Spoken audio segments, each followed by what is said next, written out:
Le Figaro m'a sollicité il y a quelques jours pour signer une pétition en faveur de Sarah Halimi et je l'ai fait bien volontiers parce que j'ai moi-même découvert tardivement cette information qui a été évidemment cachée, puisque le 4 avril dernier, en pleine période de campagne présidentielle, une dame de 65 ans, Sarah Halimi, a été torturée, défenestrée, tuée par un musulman bien connu des services de la police, comme on dit, petit caïd qui faisait régner la loi dans un quartier de la Bastille et qui traitait régulièrement cette dame, qui est une ancienne directrice de crèche, qui l'a traitée de sale juive assez régulièrement, qui l'a menacée et qui s'est retrouvée dans cette configuration en pleine nuit d'aller massacrer cette femme, d'aller la torturer, la massacrer et de la tuer. Alors évidemment, on n'en a pas parlé parce que ça aurait fait le jeu du Front National, selon la formule bien connue.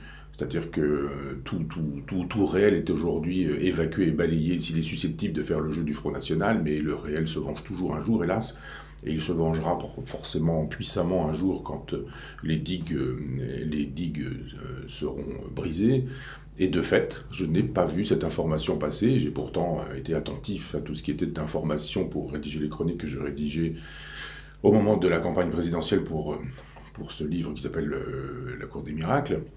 Et donc, j'ai signé ce texte avec ébahissement, en me disant comment peut-on passer à côté d'une information comme celle-ci et comment peut-on aussi tuer deux fois cette pauvre dame, puisque finalement, ne pas donner à cet événement l'écho qu'il aurait mérité, c'était considérer que son crime et que ce meurtre-là comptait pour rien.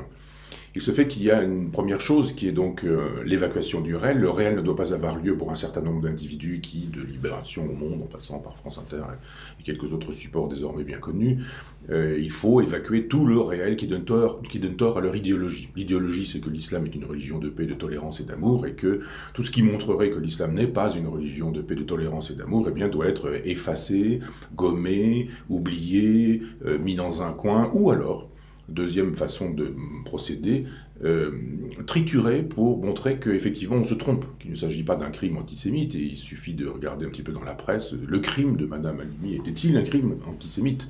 Est-ce que c'est parce que cette dame était juive que ce crime horrible a eu lieu?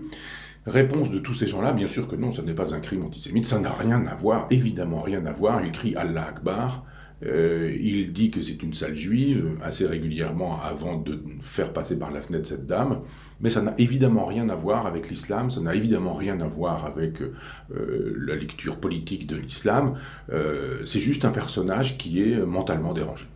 Donc l'affaire est bien réglée comme ça, puisque là actuellement il n'est pas en prison, mais il est dans un centre psychiatrique. Si aujourd'hui on veut massacrer des gens, eh bien effectivement il faut jouer la folie en disant que ben non, on est fou, ça nous a échappé, qu'on a eu un moment comme ça d'oubli, on a beau être un petit caïd musulman qui crie Allah Akbar quand on tue, ça n'a rien à voir avec l'antisémitisme, ça n'a rien à voir avec l'islam et ça n'a surtout rien à voir avec l'antisémitisme musulman qui n'existe pas. On vous a dit que ça n'existait pas, donc n'allez pas chercher de l'antisémitisme musulman, ça n'existe pas. Et quand ça existe, eh bien on a mal compris. Il faut le voir autrement. C'est pas de l'antisémitisme musulman, c'est le coup de folie d'un homme qui habituellement est saint d'esprit. Ou éventuellement, c'est la folie d'un homme qui est fou depuis toujours. Et il faut mettre ça sur le compte de sa folie et de sa déraison. Donc voilà, l'affaire est réglée, pas de problème avec l'islam. Et embrassons-nous, Folleville. Là encore, cette dénégation est terrible, cet oubli est terrible, cette façon d'instrumentaliser toute l'information aujourd'hui pour la faire passer par le filtre idéologique. Est-ce que c'est bon pour ma façon de penser? Est-ce que c'est mauvais pour ma façon de penser? Plutôt que de se dire c'est ainsi ou ça n'est pas ainsi. Tout ça fait effectivement aujourd'hui que nombre de journalistes sont dans ce qu'on appelle désormais la post-vérité. C'est-à-dire qu'il ne s'agit plus d'informer, de donner à connaître, de faire savoir qu'il y a eu des événements. Il s'agit juste de dire que les événements gênants sont des événements qui n'ont pas eu lieu. Et que quand ils ont eu lieu et qu'on ne peut pas faire autrement que de les connaître, eh bien de les interpréter de façon à dire que ces événements ne sont pas des événements. Que l'antisémitisme n'est pas de l'antisémitisme, que le crime d'un musulman n'est pas le crime d'un musulman, que tout ça ne s'inscrit pas dans la configuration quasi quotidienne maintenant des attentats. J'ai été assez sidéré la première fois la deuxième fois qu'il y a eu un attentat en Angleterre, Manchester, et puis la troisième fois, à Londres, d'entendre la police elle-même parler des incidents C'est assez extraordinaire. Un crime, un attentat, un égorgement, eh bien, ce sont désormais des incidents. Voilà. Un incident, c'est une porte qui se ferme mal quand on rentre dans le train. Un incident, c'est un escalator qui est en panne. Un incident, c'est deux ou trois petites choses. Enfin, on ne va pas continuer à dire ce que sont les incidents, mais chacun sait, il y a dans l'incident quelque chose de relativement banal. Deux fois, la police, c'est-à-dire des éléments de langage qui sont fournis pour le coup, nous faisant savoir que des crimes terroristes, des attentats terroristes, sont des incidents, alors ça veut effectivement dire que nous ne devons plus regarder le réel tel qu'il est. Le réel n'existe pas.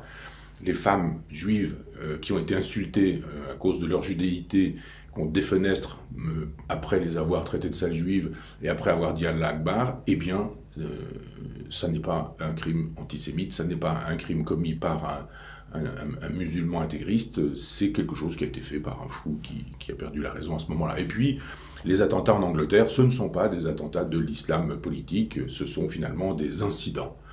Il y a quelques morts comme ça, mais bon, finalement, c'est un accident de la route, ce sont des gens qui ont roulé trop vite, ce sont des gens qui, etc., etc. C'est terrible, je veux dire, plus le temps passe, plus on découvre effectivement que à chaque fois qu'il y a une surenchère dans la terreur, il y a une surenchère dans la dénégation de la terreur. Lisez si vous ne l'avez déjà fait, ou relisez si vous l'avez déjà lu, Soumission de Michel Houellebecq, tout est raconté, tout est précisé. C'est le grand roman de la collaboration, et les collaborateurs sont nombreux aujourd'hui qui, dans des radios du service public, dans des journaux subventionnés par l'argent du contribuable, nous font savoir que le réel n'a pas eu lieu, et que ce qui advient n'advient pas, et qu'il ne faut pas croire le réel, mais qu'il vaut mieux croire leur propre fiction. C'est assez désespérant si on veut aujourd'hui se renseigner pour savoir ce qui advient véritablement, afin d'avoir une vision claire et nette du monde. On n'a jamais été autant dans la désinformation dans un pays démocratique. Nous ne sommes pas bien loin d'atteindre les records qu'avaient le Chili de Pinochet ou l'Union soviétique de Brejnev.